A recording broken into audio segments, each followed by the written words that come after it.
vuelta, amigos, en su programa Energía, Combustibles y más. Y como luego de haber escuchado, como siempre, la edificante participación de Miguel Andújar, y habíamos anunciado, vamos a hablar ahora con otro colaborador muy importante de nuestro programa, el señor Alex Rivadeneira, a quien aprovecho para saludar y darle las buenas noches, quien se encuentra por la vía Zoom.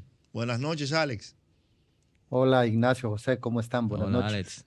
Bien, bien, encantado siempre de escucharte. Esta noche tenemos la participación de Alex, quien viene a hablarnos de un evento que tomó curso no hace mucho y que tuvo repercusión internacional por la magnitud de los daños que se provocó y también por las contingencias que se generan del parte del mismo y las enseñanzas que tiene, que fue el accidente en la terminal de almacenamiento de combustible de Matanzas en Cuba. Ciertamente, Alex.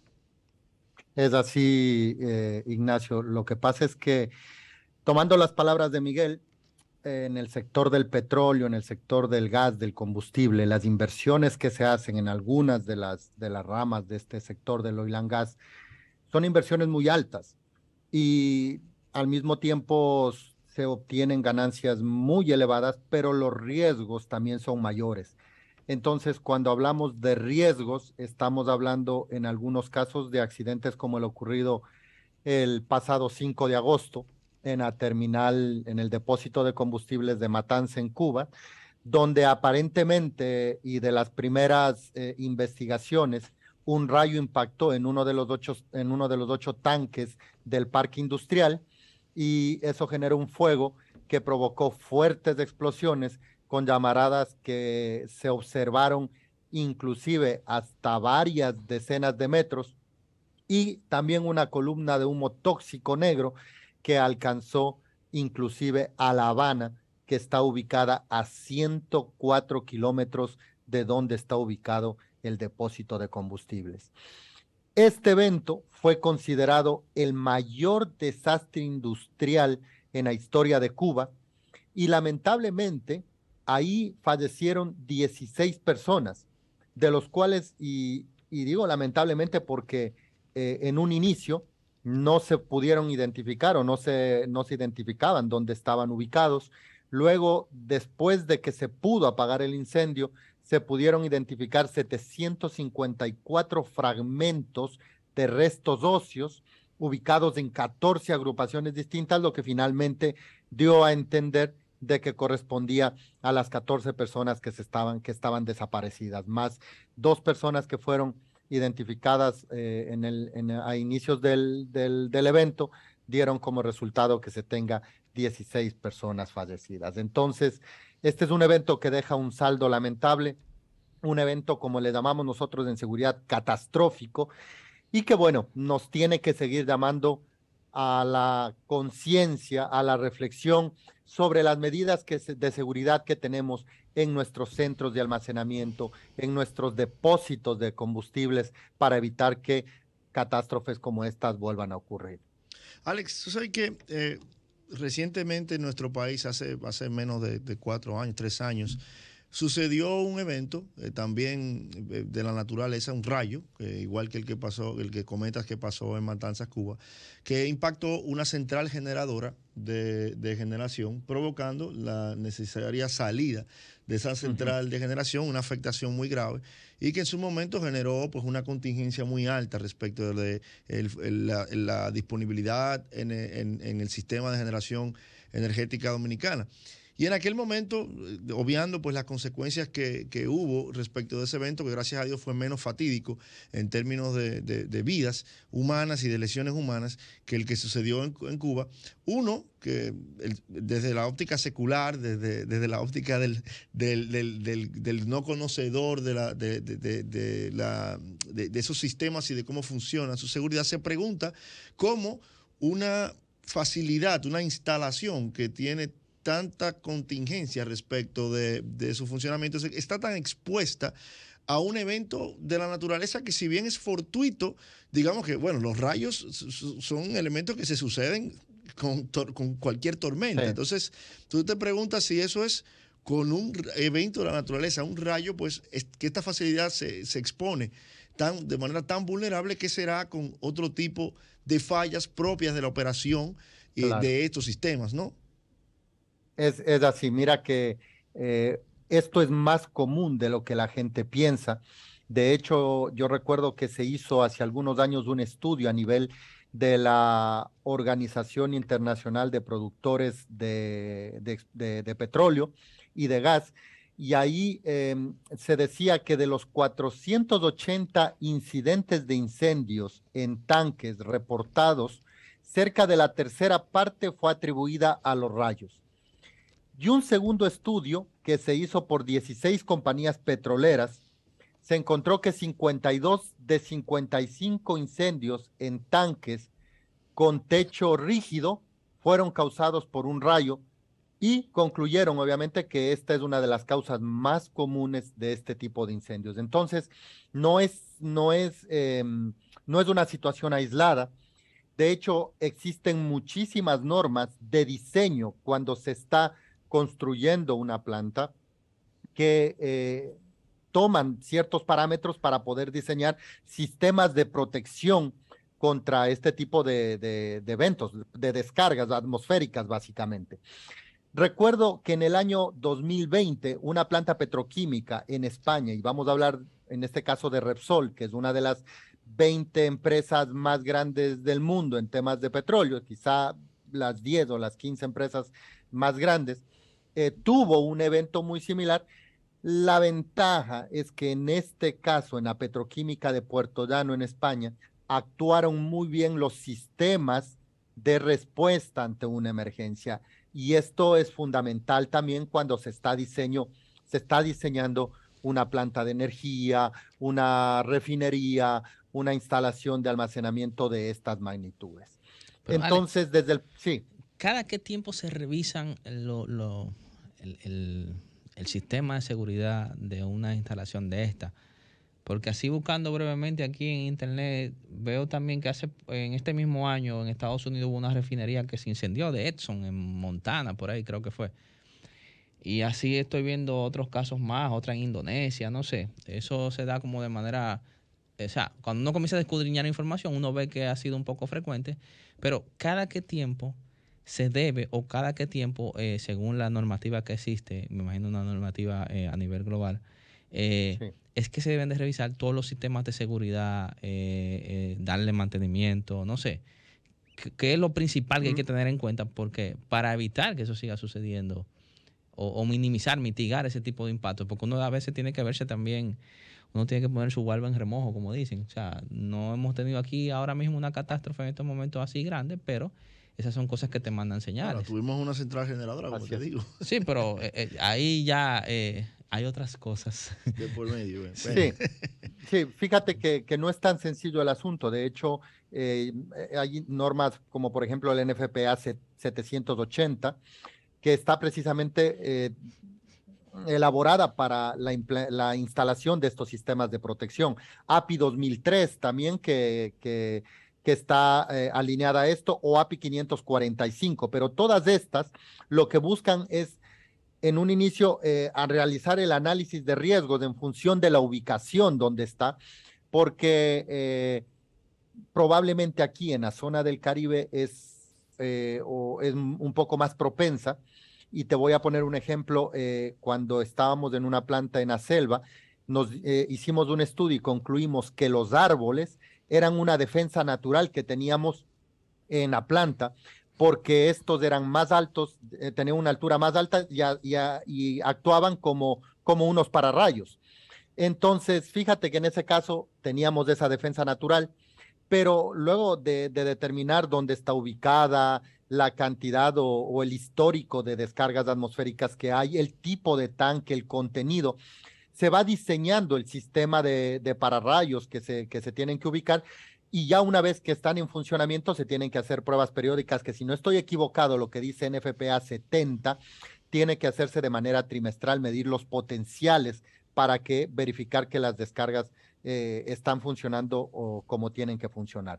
Yo me voy a quedar con ese datito ahí, pero efectivamente hay que hacerlo de manera periódica para garantizar que no tengamos un problema y que en algún momento no esté funcionando apropiadamente el sistema de descarga de descargas atmosféricas. Sí, ahí yo tengo otra pregunta, pero Sí, pero vamos a dejarla para después de la pausa. Vamos a continuar disfrutando de la participación y de la enseñanza que nos da siempre Alex Rivadeneira cada vez que nos da el placer de compartir el programa con nosotros. Por favor, mantengan la sintonía. Aquí estamos, amigos, seguimos conversando con el señor Alex Rivadeneira, nuestro amigo, respecto de los sistemas de seguridad en los espacios de almacenamiento, en las fuentes de almacenamiento de combustibles. Eso también se replica para otras facilidades e instalaciones vinculadas al sector energético o al sector, digamos que, de combustible como tal. Y quién mejor que Alex para darnos luz respecto a este tema. Nos hemos concentrado puntualmente en el accidente de Matanzas. Antes de yo hacer una pregunta relacionada con ese evento en particular, José, antes de la pausa, tú querías preguntarle algo a Alex. Le quería preguntar a Alex, era el equipo técnico que está involucrado en el mantenimiento de los sistemas de seguridad en centrales de almacenamiento de combustible, eso, o sea, es un equipo, o sea, normalmente uno encuentra en instalaciones industriales un encargado de medio ambiente o de seguridad y medio ambiente. Pero a veces son poca gente, no es la gran cantidad, porque es algo que no siempre, si todo está bien, no siempre puede ser que pase alguna eventualidad. Ahora bien, no hay que esperar que pase una eventualidad para uno tener siempre un equipo que esté velando porque se cumplan las normas, pero también dándole mantenimiento a todos los sistemas de monitoreo de seguridad. Eso es competencia del mismo personal de seguridad y medio ambiente, no sé cómo se llame en cualquier institución, o eso es competencia de otro personal, por un tema del expertise técnico que hay que tener a veces con manejo de algunas herramientas, sistemas y cosas como eso. Mira, típicamente en instalaciones de este tipo, o lo que podría ser una planta de lo que ustedes hablaban hace un momento, de una planta de generación a través de gas natural, se tienen departamentos eléctricos. Entonces, el departamento eléctrico, que tiene especialistas en la materia, son los encargados de hacer tanto la instalación, o bueno, ya la operación y el mantenimiento de estos sistemas, al mismo tiempo que el monitoreo para garantizar que estén operando como se tiene. En el modelo de este tipo de empresas actual, las áreas de seguridad, de medio ambiente, están un poco más orientadas a verificar y a garantizar el cumplimiento de que estas normas o estos procedimientos operativos se cumplan. Pero por un tema de expertise, como tú decías, precisamente departamento eléctrico es el que se encarga de esto. ¿Cómo funciona esto? Pues normalmente un departamento eléctrico que se encarga de este tipo de instalaciones, la parte de integridad mecánica, que se encarga de todo lo que tiene que ver con el mantenimiento del equipo físico estacionario, bombas, válvulas, pero todo lo que tiene que ver con mecánica. Y hay un tercer equipo de instrumentistas que son los que manejan todos los sistemas de control de la planta, y entre ellos pues van formando un equipo de trabajo que al operador le entregan datos para poder tomar las decisiones de lo que está ocurriendo en la planta. Ok. Alex, digamos que ¿qué falló en Matanzas, en ese accidente de Matanzas que haya provocado? ¿Cuál es la lectura respecto de lo que sucedió que debemos tener nosotros? Que tenemos también una instalación de almacenamiento de combustible muy importante, del cual depende prácticamente la operación de nuestro día a día. ¿Qué lecciones podemos aprender de lo que sucedió allí? ¿Cuál fue la causa y cuáles son los efectos? Mira, tú sabes que el régimen cubano es un poquito hermético con este tipo de información. Claro. Y entonces siempre es un poco restrictivo el acceso a lo que se puede tener de información ya más técnico fidedigna de esto. Pero de lo que pude investigar, aparentemente el pararrayos con el que contaba el depósito no pudo proteger la potencia de la descarga que tuvo. Y esto puede ocurrir, es decir, una descarga tan grande que el pararrayos no avanza a protegerla y hace que en este tipo de tanques, que me imagino debe haber sido un tanque de techo flotante, normalmente en los tanques de techo flotante se acumulan vapores en la parte superior entre el borde, el anillo del tanque y el techo que va flotando en función del volumen que tiene. Ahí pueden haberse acumulado vapores, y si es que no soportó la carga potencial que puede tener esta descarga, pudo haber con esos vapores originado el incendio. Eso es algo, una de las de las suposiciones que hago en función de lo que he podido ver. Tú te referías ahorita, sí, y me gustaría, para simplemente edificarnos, a tanques de techo fijo y tanques de techo flotante. ¿Qué diferencia tienen y qué impacto puede tener esa diferencia en términos de seguridad? Bueno, básicamente en términos de seguridad no tiene mayor impacto si es que son diseñados bajo estándares de construcción apropiados, como los dice API.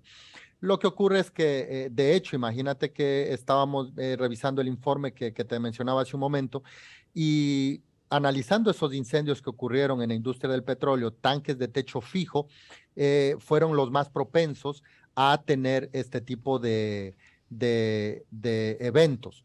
Probablemente porque depende mucho del material en el cual está construido. En muchos de los casos no son buenos conductores. Entonces, lo que se busca en este tipo de tanques es tener un material que sea conductor y que trate de descargar este tipo de energía. Pero en términos generales, con tanques de techo fijo o tanques de techo flotante, se tiene que gestionar la seguridad de acuerdo a las buenas prácticas o a los estándares que se tiene para este tipo de instalaciones.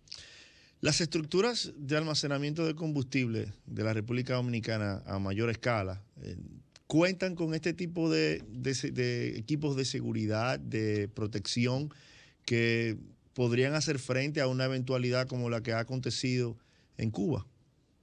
Mira, yo no tengo mucho conocimiento del diseño por ejemplo, de la refinería, pero yo entiendo que por un tema de construcción, de diseño, ninguna planta o ninguna instalación debería haber o debería estar funcionando sin un buen sistema de protección contra descargas eléctricas. Esto debe ser algo que entiendo yo, eh, es una buena práctica aquí. Creo yo que se toma, por eso es que no hemos tenido inclusive eventos muy frecuentes de este tipo, y eso a mí me da a entender de que los sistemas deben estar instalados y deben estar funcionando, por lo cual no se tiene eventos muy continuos de descargas. ¿Existen normas conocidas a la que alguien que vaya a optar por dedicarse a esta actividad comercial deba conocer, sujetar para fines de obtener la autorización para ejercer esta actividad comercial? Es decir, normas de seguridad previa que tú debas garantizar el cumplimiento, que yo deba conocer en nuestro país. Mira, básicamente aquí el país opta mucho por guiarse de la normativa NFPA, que es de estándar americano, son buenas prácticas, son guías, que en Estados Unidos son ley. Entonces, si una persona o una empresa va a almacenar combustibles, yo le recomendaría que siga los lineamientos establecidos en la NFPA 30, que es la norma para líquidos inflamables. Entonces, si usted sigue esta norma, lo que le dice, tanto para el diseño como para la operación o para el mantenimiento, usted reduce muchísimo el riesgo de tener un evento si sigue los lineamientos de NFPA 30, del código NFPA 30, tomando en consideración lo que te decía hace un momento, estos son estándares obligatorios en Estados Unidos y que muchos de los países en el mundo los han tomado porque tienen un muy buen estándar de seguridad y reduce muchísimo la probabilidad de tener accidentes con este tipo de combustibles. ¿Cuáles son las lecciones, Alex, que debemos llevarnos de esta situación fatídica que sucedió en Cuba? 16 muertos, como tú has señalado, pérdidas cuantiosas, afectación a, digamos que, aunque es un país que no es un porte estandarte de bienestar y de colectivo por las restricciones que tiene en términos económicos, políticos, sociales, pero una afectación directa, digamos, al acceso a un servicio básico como la electricidad, una afectación al uso del combustible, más allá de las lesiones que se provocaron en términos humanos, que es lo más triste, y también en términos económicos para un país de por sí muy pobre y muy mal administrado. ¿Cuáles son las lecciones que debemos aprender en términos de seguridad y que podemos decirle a nuestra audiencia que por la que hoy le dedicamos prácticamente 2 segmentos a este importante tema? Mira, aquí hay que hacer una diferencia, sobre todo si es que estamos hablando de una instalación de esta magnitud. Yo siempre digo que aquí en el país existe una deficiencia y que quizá ahí es donde el Estado y todas las empresas tenemos que trabajar, unirnos y trabajar, y es básicamente en reenfocar la seguridad cuando manejamos materiales combustibles, materiales inflamables. Yo les he dicho varias veces en el programa, creo que les había comentado, típicamente la seguridad se gestionaba y en algunos países se sigue gestionando basándose en lo que le llamamos la seguridad laboral. Y vemos mucho lo que el trabajador hace o deja de hacer. Pero existe una rama de la seguridad que se enfoca en la instalación y que independientemente, como en este caso, el trabajador puede o no haber estado laborando ahí, pero ocasionó un accidente catastrófico precisamente por la peligrosidad de los materiales que ya intrínsecamente tienen. Entonces aquí debería haber una normativa para poder implementar, desarrollar sistemas de gestión de seguridad de procesos que se van a enfocar en la integridad mecánica de los equipos, que van a enfocarse en los riesgos que tiene el producto, que tiene el combustible.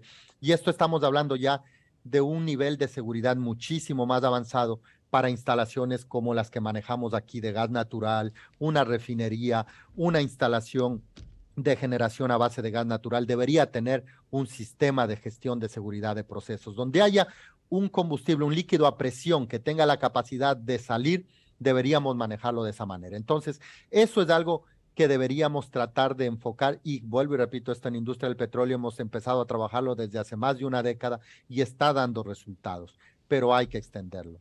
Ahora, si estamos hablando de una instalación un poco más pequeña, donde quizá tratar de aplicar esto es demasiado grande, entonces sí tiene que asegurarse de seguir al menos algunos lineamientos básicos, como por ejemplo tener unas rutinas de inspección, una rutina de mantenimiento, que cada cierto tiempo, que cada semana vaya y verifique cómo está el tanque, que no esté con corrosión, que tenga sistemas mínimos de seguridad, son cosas mínimas, procedimientos para trasegar un combustible. Entonces son cosas mínimas que se tiene que tener en consideración, por ejemplo, en una estación de servicio, en una estación de venta de combustibles líquidos.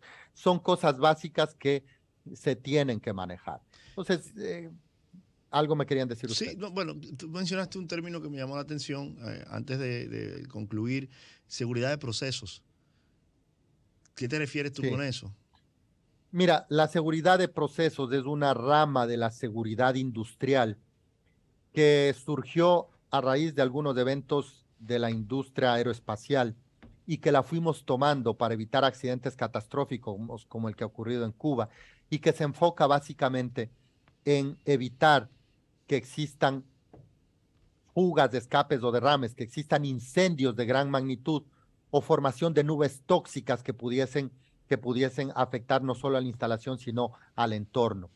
Esto no es conocido en el país, esto estamos aplicándolo, esto lo estoy aplicando hace algunos años desde que estamos acá de a poquito, porque esto se necesita ya no solo del especialista en seguridad, necesitamos del técnico de mantenimiento, necesitamos del eléctrico, necesitamos del operador. Esto es algo distinto, pero es un enfoque mucho más grande que, vuelvo y repito, se encarga de gestionar todo lo que tiene que ver con la instalación, todo lo que tiene que ver con el fluido, con el proceso y que te va a evitar en términos generales un accidente catastrófico. Entonces, esa es la seguridad de procesos, ese es el reenfoque que se le tiene que dar el sector y las autoridades para evitar que aquí nos ocurran este tipo de eventos. Y algo muy importante, y con esto termino, nunca olvidarse de la respuesta a emergencias, porque esa respuesta puede hacer la diferencia entre lo que ocurrió, como te decía, en Puerto Llano, en España, en el año 2020, donde la brigada actuó y pudo contener el incendio. Y quizá, sin decir que esto haya ocurrido, probablemente no actuó como se debiese en Cuba y las consecuencias fueron distintas. Una brigada de emergencias bien entrenada puede reducir hasta el 95% de las emergencias pueden ser de nivel bajo. Cuando están iniciando, si las pueden controlar. Si no, van a seguir creciendo y pueden terminar en este tipo de desastres. Bueno, Alex, quisiera antes de irte decir que este segmento fue patrocinado por la marca de combustibles Next. te llevamos más lejos. Siempre agradecido de tu aceptación, de cada vez que te invitamos a compartir con nosotros, pero más aún del empeño que le pones en edificarnos, en enseñarnos, la facilidad que es entenderte, a pesar de que hablas de temas tan técnicos y tan complejos y no tan conocidos en nuestro país, como bien señalas, algunos de ellos que se están introduciendo, que están prácticamente en ciernes, como es la interesante seguridad de procesos, y pedirte que siempre te mantengas ahí cerca de nosotros, porque este programa se nutre mucho de gente como tú y del contenido que nos puedes aportar. Muy buenas noches, Alex. Queremos pedirle que se mantengan en la sintonía para que hablemos un poquito de algunos de los temas de actualidad del sector energético a nivel nacional. Síguenos en las redes sociales. Búscanos @Sol1065 FM. Lo mejor de nuestro contenido más cerca de ti. Sol 106.5. Una estación RCC Miria.